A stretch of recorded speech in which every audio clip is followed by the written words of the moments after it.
So, welcome everyone. Thank you very much for joining us this morning for my talk, 35 Years of Leadership, 7 Lessons for Success.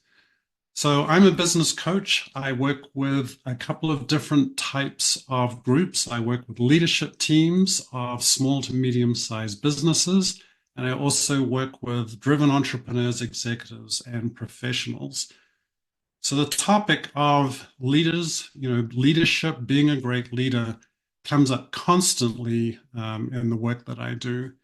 And so I want to be able to talk to you this morning about some of the things that I've noticed and some of the things that I've learned in my career that I now bring to the work with my clients. And in particular, all of these things, sort of being a leader is being a leader for yourself as well. And so I'm going to talk about some of the things that I've been learning and applying to myself in my own journey over my career. And I want to acknowledge you all for being here today. Not everyone chooses to be a revolutionary and to come and to learn things so that they can change what they're doing in the world. And so I honor you and acknowledge you for putting the time aside and showing up for this today. So diving in, I had a really cool and interesting start to my career designing multi-million dollar racing yachts and building and coaching teams to help our clients win some of the world's most demanding yacht races. And I learned a lot in those early years about what it took to be a great leader, about the incredible importance of processes and systems, and developed a deep passion and curiosity about what it took to build a really great team. Because I was on some amazing teams. We did incredible things, winning round the world yacht races. But I was also on some teams that didn't make it, despite having the resources that we needed. I've even seen a $5 million racing yacht broken in half and about to sink beneath the waves because of team dysfunction. I spent 16 years rising to become a leader at the top yacht design company in the world.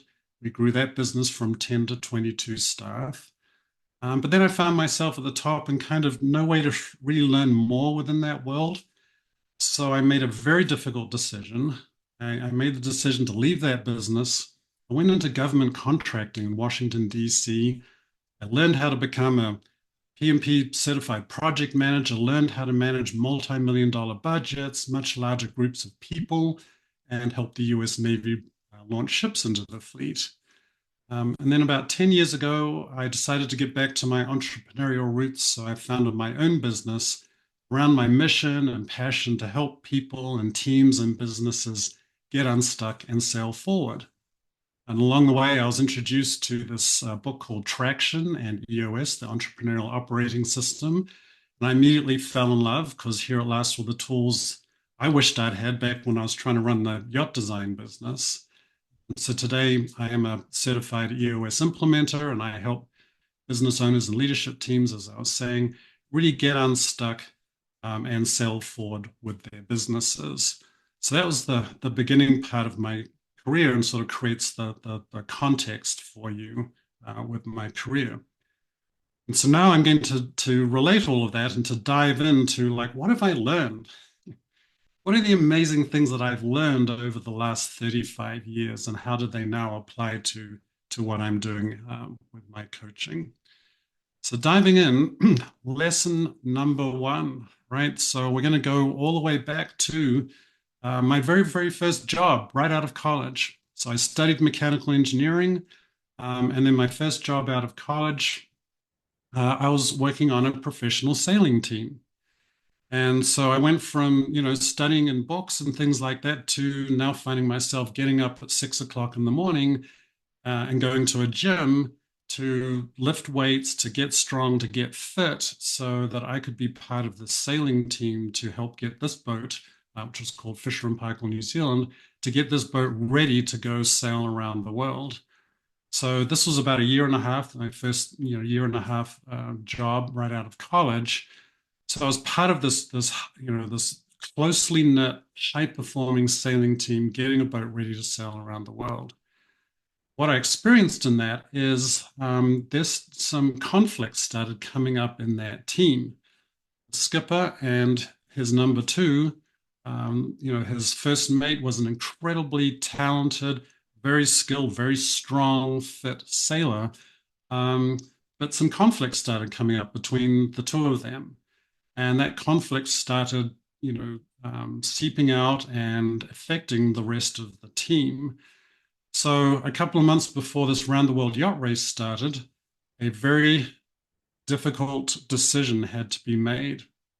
And the skipper made the decision that he was going to have to part ways with his first mate, his number two.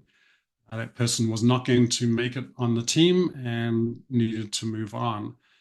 So I lived through, this is my first job, right? Sort of not really understanding what's sort of going on in this environment around me here, but really learning and seeing the effect that conflict had in a team and making an important decision, making the right decision for the team, how that ultimately ended up, positively impacting the trajectory of the team. And so what I see now and imply in my work is something that we do in EOS, which is acting with the greater good in mind, right? This is part of the how to be a great leader, how to be a great boss in a business is, as you see in that checklist there, putting the company's needs first, putting the organization's needs first, putting the team's needs first. And what that means is all of your actions, your decisions, right, have to be seen to be and acting truly in the greater good of the organization. So I lived through that and sort of seeing that my skipper making the difficult decision to act in the greater good was what was needed there. And to dive in a little deeper on this, our definition of what is the greater good, like what does that actually mean? Well, it means every word of your vision. Like, what is it that we're trying to do with the organization? And then multiplied by genuine care and concern. So you've, as a leader, and this is what I saw with my skipper, is you've got to be caring about the people on your team. And if you don't care about your people will see that, right? And if there's a gap between what you're saying and what you're doing, and those two things are not the same, then it breeds cynicism. It means people start checking out or people start leaving an organization. So acting for the greater good means being consistent, saying this is the vision, this is where we're going, and caring for the team that's helping you get there. So I lived through that. I saw that. That was a very, very early lesson for me at the beginning of my career. That's lesson one. Always act in the greater good for the organization. Then diving in on lesson two. So one of the, after I was working on that first boat, getting that ready to sail around the world, then I got a job actually designing sailboats in America, in Annapolis, Maryland, and spent many years, designing these boats for the Volvo Ocean Race and for America's Cup.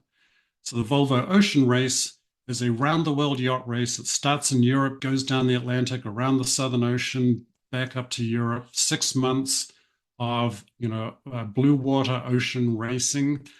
And one of the most amazing teams I ever worked with, this is kind of a grainy picture here. I'm sorry, it was kind of the best picture I could find from a while ago. Ilbruck Racing was a German team. They stand out in my mind as being one of the best teams that I ever worked with because they had a very intentional process of building that team person by person by person and making sure each new person who came into the team fit with the existing culture of the team and complemented them and made them stronger. It's a very intentional approach. And when I sailed with them and worked with them, I felt that. And that's the thing that's sort of like what is this thing about building a really great team? Well, there's a sense that when you come into that about what that is like, to come into a team where everybody's got each other's backs and freeing up energy within the group to be able to then really figure out like what is it that we need to be doing strategically and tactically outside of the team. I also spent many years working for America's Cup teams, right? So the America's Cup is kind of like the Formula One of yacht racing. Professional athletes, but much larger teams within the America's Cup. And so oftentimes these America's Cup teams would be 100, 120 people. And, despite having all of the resources, what I really found was, when we start getting these larger groups of people, then politics starts kind of creeping into like how we, like this bringing this team together. So some of these teams, great budgets. We can get all of the top designers, the top boat builders, the top skippers, the top crew, bring them all into a room together didn't mean that they all actually gelled and worked together. And I didn't really have the tools to understand at the time, like, why is some of these teams I work with really amazing? And why are some of these other teams dysfunctional and we're not getting there? And there's a lot of different things going on. What I see now, looking back, with the tools that I have, the lesson that I was learning in that is really out of how do we, as a leader, create an environment to pull a really great team together. And that is what I call my lesson two, which is creating a culture. Leaders create a culture, great leaders create a culture where everyone is for each other, right? Being for each other. This is the opposite of being political, right? When you've got a political culture in your team, then we don't really know, how a decision's made, where do people stand? There's some sort of hidden path that things are happening in the team. Um, Whereas when we can pull together a cohesive team where everybody is for each other, everybody's more willing to help, got each other's backs, and we go a lot further. And that's the leader's job, is to create that culture. And diving in on lesson three, so in EOS, we have this book called People. It's the latest book that we've published. And there was a great quote in this that really caught me when I first read it, because it really speaks to a lot of what have experienced and sensed with building really great teams throughout my career. So the quote is, when we focus more on intention and being and how people show up together, the doing becomes much easier. And we don't have to work so hard, right?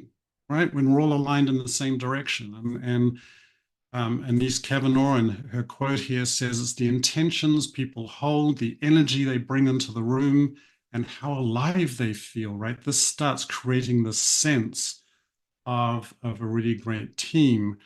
And so, what I've experienced and where this really sort of got brought home for me was a team that I was working with a little while ago.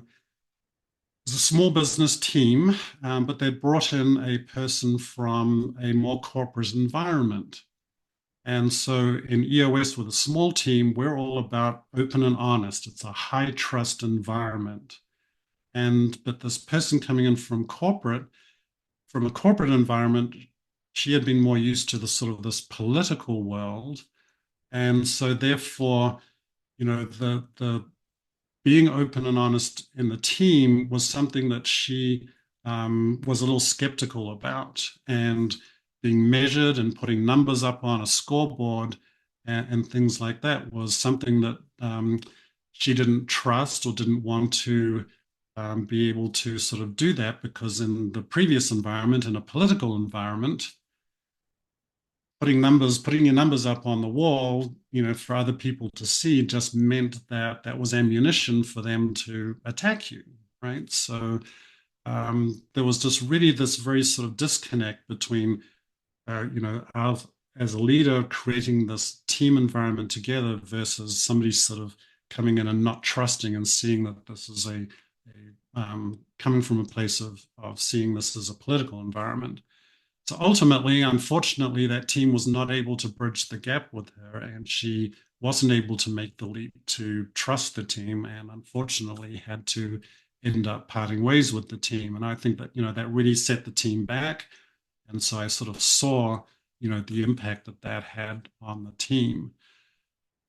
And so where this sort of gets captured is in this next quote from Seneca Firestarter Street, which is, as leaders, we spend a lot of time like going around building lists and putting systems in place and getting everything checklists, but very few people as leaders address how are we showing up? What's our operating system for coming into the business, right? And so that's what I experience quite often with some of the leadership teams that I work with is we really need to address how people are showing up onto the leadership team so we can pull everybody together into a cohesive team where everybody's got each other's backs. So what do I mean by how are people showing up? What I experience in working with teams is, how people see the world, how people see each other, and how people see themselves as leaders. These are three components that really speak to how people show up into a team. So what do I mean by that? Well, one dimension we can look at is abundance and love versus scarcity and fear, right? So this is how somebody can show up on a team. Do you show up with abundance and love, right? Do you see, that this world is a place of, as we're looking out at the world, do you see that there is enough out there? Do you see the world as being full of abundance? Or do you see, come from a place of seeing the world, through scarcity and fear, like there's not enough, right? That we don't have what we need. That mindset I have seen really influences, when people come, leaders come around a table to make decisions about where the business is going, completely influences the conversation of that leadership team. So, some more specifics about like, what do you mean abundance and love versus scarcity and fear, Steve? Well, abundance and love means having a positive mindset, being optimistic, being collaborative, right? Long-term thinking, being proactive, all of these things, having gratitude, confidence, generosity, right? Versus when we're coming from a place of scarcity and fear, it's negative, pessimistic, competitive, short-term, reactive. I experienced these things, with some of these sailing teams I worked on, and also, very recently, actually, I was working with a team. It was kind of interesting that they had had a major setback in the business. A large area of their revenue had gone away, and they were coming into one of our meetings from a place of scarcity and fear. What are we going to do? Are we going to have to lay off staff? Are we going to have to go without salaries? It was not a great conversation for me to be witnessing this team in that place. So we took a break. I got them to reset and came back and pointed out to them that they had an opportunity that they hadn't explored for the team. And so I got them to change the way that they were seeing what was going on in front of them and coming from a place of abundance, like proactively, what can we do? How might we take advantage of that opportunity?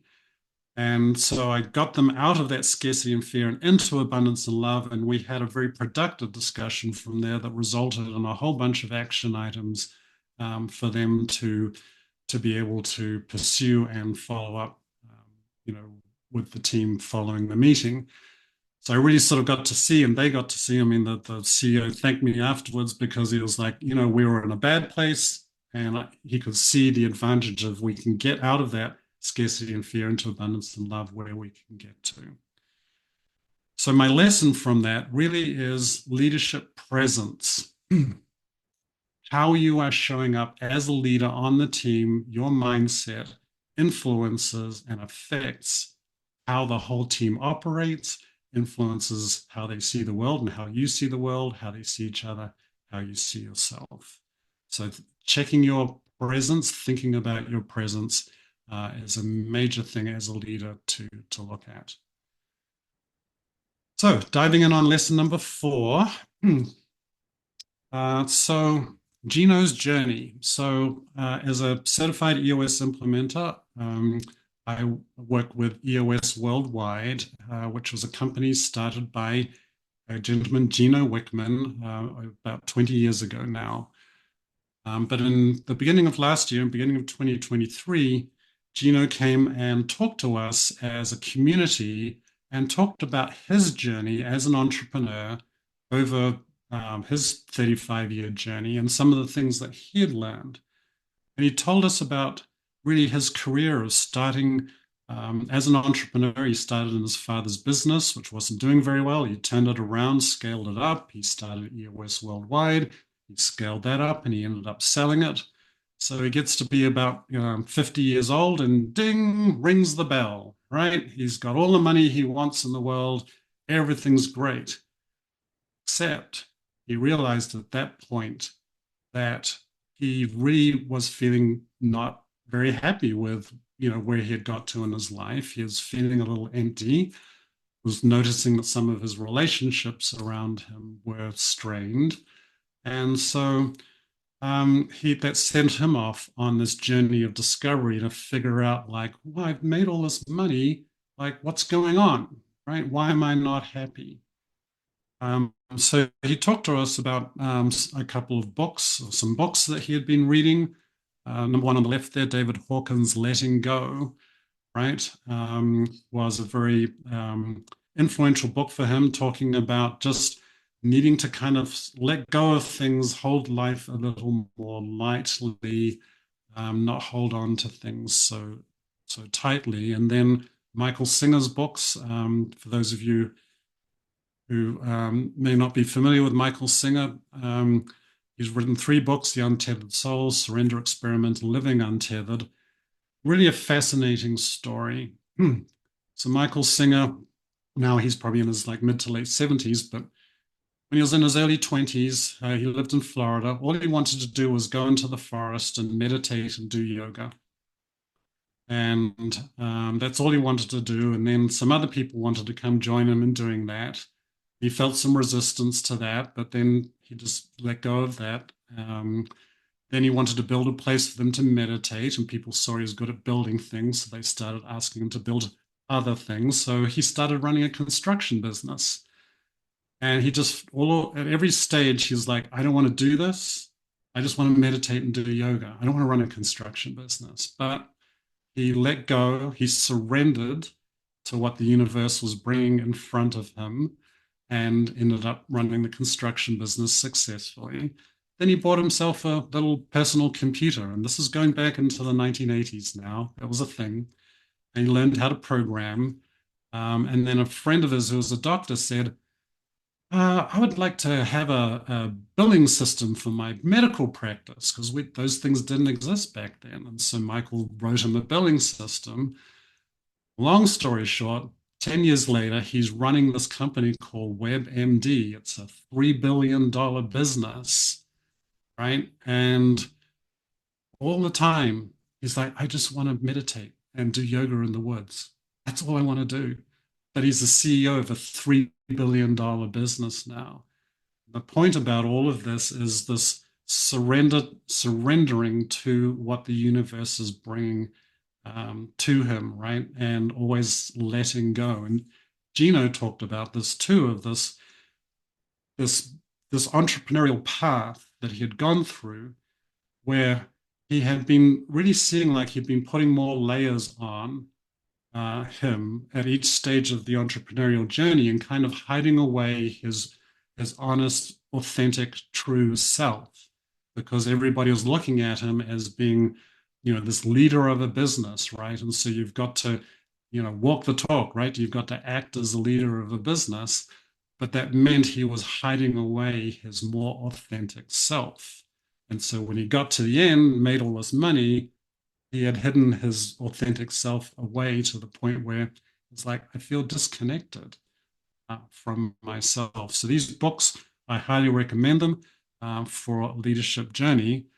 And it sort of really brings me to, what Gino's, the big thing that Gino learned that has really impacted me and what I see, working with my clients, with my leaders is what he calls these 10 disciplines for managing and maximizing your energy. Number three is know thyself as a leader, right? To really be able to understand who you are as a leader. Because as a leader, we get challenged all the time, right? And when we get challenged, when we get stressed, like what that team I was telling you about, when, a major revenue area in your business goes away, right? Then how do you act, right? How do you react? How do you lead people in that situation? Is something that you need to know about in yourself. You need to be able to recognize in yourself, have the self command to be able to see I'm reacting in a certain way. I need to stop that and figure out a more useful way to be able to lead myself and to lead my team. So we need to be able to see what's going on inside ourselves and then to be able to use that in a more useful way to be able to figure out a better path to go forward. So that is lesson number 4 that I think has been absolutely critical for me and for, as I look back, look at the teams, the leaders that I've worked with, that ability to know yourself, to have self-awareness is completely, totally critical to your success as a leader. And, to be able to guide your presence, right? To be able to show up and act in the greater good, for the organization, for your team means that you need to know yourself to be in control and then have self-command over how you react.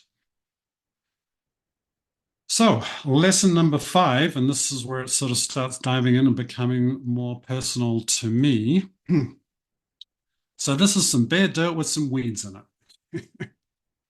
So, we bought a farm here in Colorado, and the first spring here in Colorado, bare dirt, these weeds start cropping up everywhere across the farm. And these particular weeds on this photo here is something called bindweed. It's a particularly noxious weed that we have here in Colorado. This bindweed started cropping up all over our farm, and so we were very concerned about that. And what are we going to do? And we're trying to regenerate the soil here. We don't want to spray toxic chemicals and things like that. But it was a huge sort of mental and emotional impact for us, is to figure out, like, what are we going to do about all of these weeds cropping up everywhere? One of the principles that we're using in this farm is something called permaculture. And permaculture means it's a set of principles about how we look at nature and how we work with nature instead of resisting it, right? So it's, to Michael Singer's point, surrendering to what's going on versus trying to control it. So how can we work with the weeds was a big thing. Well, what we figured out was when we cultivate healthy plants, they overtake the weeds, actually. Weeds are pioneer plants and they start breaking up the soil, so they actually serve a purpose, great. But when we can cultivate more useful, better crops, we can start drowning out the weeds and they can actually end up going away, and we don't have to spray noxious chemicals or anything like that. So that was a kind of an interesting aha. Principle from nature here is when we cultivate healthy plants, we can get rid of the weeds that might be overtaking the property. And I just took that little aha, put it in the back of my mind, and started thinking about how that applies to my work and the people that I work with, my clients. Next challenge, being here in Colorado, was the weather. Being a farmer, you're constantly dialed into what's going on with the weather. It's a constant challenge. We share crop part of our farm with a 4th generation Coloradan farmer. And his thing is farmers are never happy, right? You're never happy about the weather. It's too hot, it's too cold, there's too much rain, there's not enough rain, never happy, right? It's a challenge here in Colorado. We only get 13 inches of rainfall a year. My favorite place where I come from in New Zealand gets 27 feet of rain a year, right? We only get 1 foot here in Colorado. So this is a very different place. But it's so mentally, right? When I'm sort of relating this to being a leader, like mentally, it can go to a place where I start getting very upset about the weather, right? And if we start getting upset about the weather, that's a big burden to carry, right? Because the weather has nothing to do with us, right? And Michael Singer talks about that in his books, right? Really, this idea like the weather is the weather. The weather's been, the weather for 5 billion years here on Earth. We're only here for 80 of those years. It's got nothing to do with us. So the lesson, we started learning in this is we can't take weather personally, right? If we start sort of hinging all of our happiness around what the weather's doing, like it's never going to work, right? We're never going to be happy because of the weather. And the parallel is, of course, that the weather is an external influence, right? And it's an external thing that's completely outside of our control. And in business, there are many, many things that are like the weather that are outside of our control. We can't take those things personally. But what we do have to do as a leader is to be able to see those things that are outside our control, intercept, that thought pattern around them, surrender, which means we need to, you know, not necessarily we don't have to agree about whatever's going on, like with the weather or whatever, but we need to accept that it's happening and then figure out what's the right path forward here. What do we need to do to be able to move our organization forward despite these things that we can't control? So one of the techniques that I use for myself, very useful, and I teach my clients on, is to get clear, take a clarity break. This is a major tool, as I said, to be able to take a step back and see what's going on. You need to get clear as a leader because when you're in the whirlwind, you can't really get that perspective about what's going on with your organization. So a clarity break is go sit in a coffee shop, go take a break, sit down with a blank sheet of paper, don't have your phone near you or anything like that, and just see what starts coming up. And for me, I look at how am I doing with my energy? Am I getting enough sleep? Am I getting enough exercise? Right? How am I doing with my work? How are my clients doing? How's my business development going? How's my growth and learning going in the business? And my relationships. Relationships are so important. So, how am I doing with my friends, my family, partner, my kids? Right? I just need to get clear and I need to create a little bit of space to be able to do that. And so that's a very important exercise that I teach my clients to do. But it's one of the hardest to get them to do because as driven entrepreneurs and busy leaders, telling somebody to go sit in a coffee shop for 2 hours with a blank sheet of paper and think just seems to be the hardest thing. But it's the most important thing to be able to get clear and to figure out what's going on. For me, I've been working with a coach, and this little picture here, these little yellow post-it notes are things that I've taken from a clarity break and then mapped out on a board to be able to really figure out like what's going on, like how do I order all this stuff, what's working, what's not working, how do I really be able to figure out, like looking at my thinking, how I'm seeing things showing up with my presence, like how can I order all of this and then figure out um, what's going on inside and therefore like what is my path forward, and working with my clients I do the same thing to help them get clear. So lesson number 5, what I've really been talking about here is don't believe everything you think. Right? There's a lot of stuff goes on in our mind here, right? If I get wrapped up about the weather and the weeds and how my business is going, and there's a lot of noise in my head. And so the point about all of this is don't believe all of that stuff. They're just thoughts in your mind. Right? And to be able to get clear as a leader, to be able to know yourself, to be able to see these things more objectively, then you can really figure out like what is the more useful path forward. And specifically, as I sort of dive into that, one of the other things that comes up quite often is what I'll call the I'll be happy when syndrome. Maybe some of you know that you say this thing to yourself too. I'll be happy when I get the new client. I'll be happy when I get a new car. I'll be happy when I get that new job. All of those sorts of things, right? And it's a very common talk track in our minds. And so the point about this is, once again, the I'll be happy when syndrome means that we're putting our happiness into it being contingent on some external thing outside of ourselves, oftentimes, which, like the weather, we can't control, right? So noticing that type of thinking and then figuring out, so what do we do about that type of thinking, I think is a very important thing.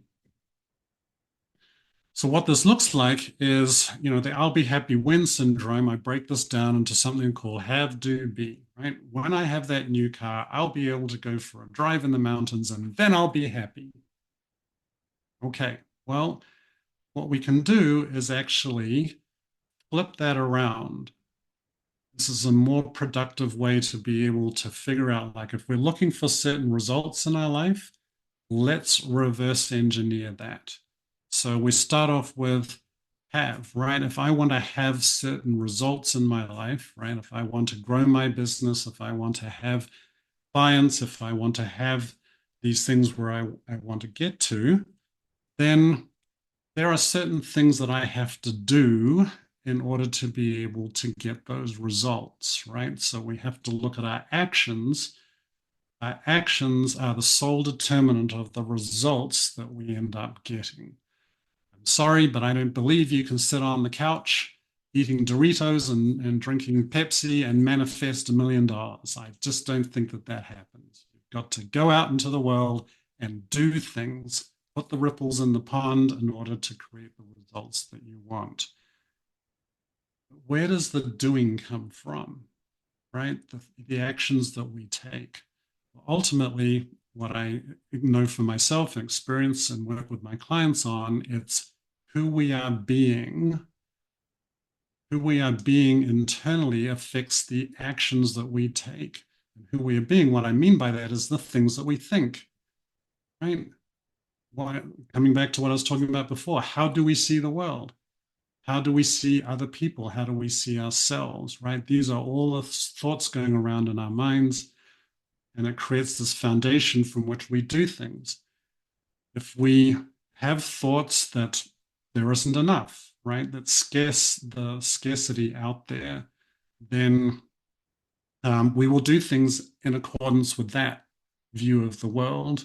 And then that will result in the things that we have from there. So who we are being, the thoughts that we have, I call this, your inner stance.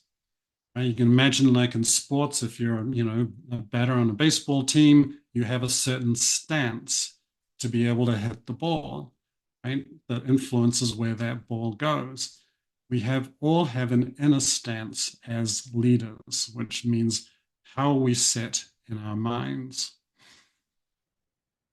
So ultimately, right, if we know that action is the sole determinant of performance, then, as I'm saying, every action comes from one of three ways, right? It's created from how the world occurs to me. Do I see it as a place of abundance or scarcity? How do others occur to me? This is such an incredibly important thing to me as I work with leadership teams, right? And going back to my sailing days, like, do you see other people around you as Brene Brown puts it, fundamentally doing their best or not? I do a lot of flying for my work, and what comes to mind for me is recently the summer I'm out at Denver Airport. It's thunderstorms rolling through, flights are delayed, and flights are delayed. But I see somebody's yelling at a gate agent because a flight's delayed and then, they're going to miss some other flight or something. And then they walk away grumbling like, I'm never going to fly United Airlines again. And I was just like, okay, so this is somebody's mental model. It's a thunderstorm outside. There's lightning coming down. I wouldn't want to be on a plane trying to take off in that. But how others occurred to that person was it's their fault, right? That we are, there's flight delays and things like that. So, do you see others doing their best or not, right? That's how others occur to you. And then finally, how do I occur to myself, right? There's a lot of language around things like, and maybe you come across it for yourself or you hear others, some people say, well, I'm not good at math, right? I don't know how to cook. I don't know how to hold a difficult conversation with an employee, right? These are all ways that we see ourselves. And so the language we speak internally about ourselves creates the actions that we take externally. I think that this is a fundamental point. I've noticed this for myself that changing that language internally really affects what I'm able to gain in my life. We always have an inner stance. So, picture of a rocky path here, right? And so, the analogy I'm drawing in this inner stance is, you know, I was working with a client recently, and so she was waking up in the morning and her mind was sort of going off to the races, right? Worrying about a lot of things going on in her life. In particular, Monday mornings, she had a call with her boss. And it was always a difficult call. And so she woke up getting very stressed about that every single morning. It was a well-worn path that she went down, every Monday morning, waking up, going on that path and starting her week off being very unhappy. But once again, her boss was out of her control. So how could she find a better way to be in that call? Looking at this, we always have an inner stance as a starting point for that. If you can notice your inner stance, right, then that's something, right? Know thyself, that ability to be able to see, oh, here I am. My mind is going off to the races. I'm worried about this conversation with my boss, or I'm worried about this conversation with a direct report. The key thing is if you notice your inner stance, then you can shift your inner stance, right? You can choose to take a different path. This concept has fundamentally changed my life, and I use it to help change the lives of my clients too. You can choose your inner stance. Start off, choose to get off that rocky, well-worn path, your usual mindset, and choose to get into a more productive, smoother, more useful, less stressful path. How we do that, there's a bunch of different techniques. Lesson number 6 is, being that leader, noticing what's going on in yourself, noticing that where your mindset is, what your inner stance is, and then being able to change that. Your being, your thoughts are critical to be able to be a really great leader. Then diving in on lesson 7. All right, great quote here. You do not rise to the level of your goals. You fall to the level of your systems, from James Clear in Atomic Habits. Climbing up to your goals is really hard. Falling into a system is easy. In EOS and being a coach, of course, I'm working a lot with my clients on goal setting, right? And I'm set goals for myself.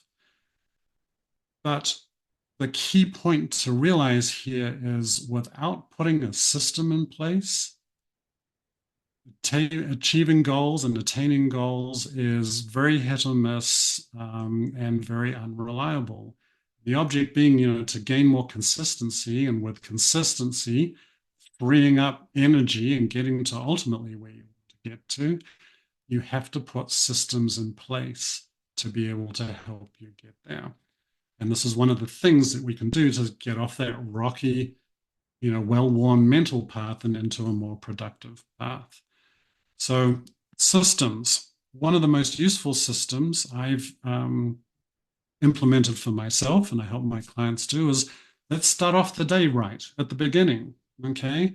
Because if we start the day off on that, worrying, scarcity, and fear, then we're going to take actions from that point. Of talking about if we can start off from a place of abundance and love, and what will actions look like throughout the day? They'll be different. One of the things that's been very useful for me is this book, The Gentle Art of Blessing.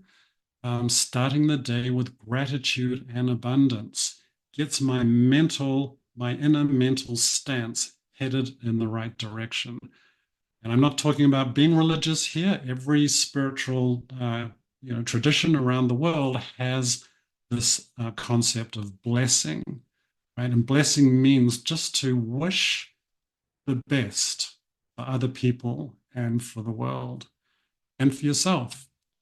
So what I do is I start off, blessing this day in all its abundance, all the good that's the fabric of this universe, right? And it's available to us. I see that, right? Blessing this day for all the lessons it's going to bring me that I need to learn, right? To see that the things that are going to happen today are lessons that I need to learn and experience in this present moment in order that I might grow, right? I also bless my partner, Kathy, and I bless myself for getting up this morning and choosing to be a revolutionary. So the point of this is a system that sets at the start of the day how I see the world, how I see other people, and how I see myself. And from there, I can make more productive, more useful actions in the world to get the results that I want. The second system to help me get the goals, we talk about scorecards a lot in EOS, like how do we measure our progress? Well, from one of those clarity breaks, this was kind of how I was seeing my life, a while ago. I was rushing, worrying about the status quo, feeling exhausted because I was doing a lot of traveling, tired, nothing's changing, my back was aching, a lot of things that were, I was not in a great, mental state about some things. Worked with my coach to come up with a fundamentally different scorecard about how I'm measuring my life. And what this looks like for me now is I start off every day with noting down what would serve my day, what would serve my business today in a way that is more playful, fun, and light. This has been transformative for me in terms of my thinking, right? My being that then ultimately affects my actions. What ends up on my list is probably all the same stuff that it used to. Hey, I got to get my taxes done. I've got to, call these people. I got to go get my car fixed, all of that stuff. But if I can see it as being something playful, fun, and light, it fundamentally changes my whole inner stance, who I am being, and then affects my actions in the world. So, in terms of how I'm measuring my progress, I'm measuring my progress and I'm going to make this a fun day today. I'm going to have, a little bit of a game here. It used to be for me that, if a potential client ghosted me, okay, well, it used to upset me a lot. Now I'm just like, game on. All right, we're going to play here. We're going to figure this out. And it helps me then take different actions, right? I'm doing different things, and that ultimately gets to different results. So what I'm saying here is ultimately speak your day into creation and see it happen, right? Use the language to set up your day. You always have an inner stance as a leader. See your inner stance, and you can change your inner stance. And so this quote from Seneca Street again, we're revolutionaries simply and powerfully because we choose to shift who we choose to be, right? Showing up with that leadership presence and putting systems in place allows you to be able to do that, right? A system for how you start your day, a system for how you measure progress, systems support goals. So those are my 7 lessons. This might seem a lot, but just maybe taking one of these things out of what I've talked about and figuring out how you can implement it in your life say would create the possibility for you there. Taking the first step makes the miracle possible. So the 7 lessons being, work in the greater good, be for each other, notice your presence, know thyself, don't believe everything you think, change your presence, be a leader, and then put systems in place to support your goals are 7 lessons that I have learned over the last 35 years of my career. And what I'm doing now, I'm on this farm in Colorado. We just have built a greenhouse where we're going to be growing fruit through the winter. But more importantly, this is kind of a view of where we have from our property of a 14,000-foot snow-capped mountain in the winter. I'm creating a sacred space here for my clients to come and to get reconnected and grounded with what's going on with themselves and each other and their business, and to be able to then launch forward and fundamentally change the trajectory of their businesses. I do this through EOS, right? When I'm working with leadership teams, helping people figure out what's the vision for the business, right? Where are we going? And how are we all showing up to support that? Getting traction, which means how are we working together to bring that vision to reality? And the healthy part is working together as a healthy team. And this is so important about what I'm talking about with the leadership presence, being for each other, working in that way. I also do individual coaching using the positive intelligence model. So this is looking at that mental thinking I'm talking about, that judging voice, and then ultimately seeing the gift, right? Seeing the world as an abundant place and being able to shift who we are being. So those are my lessons. That's what I'm doing. And if any of this resonated with you today, hopefully, please reach out, steve@stevemorriscoaching.com. I'd be happy to have a conversation, see how we can help you move forward and create change in your life too. So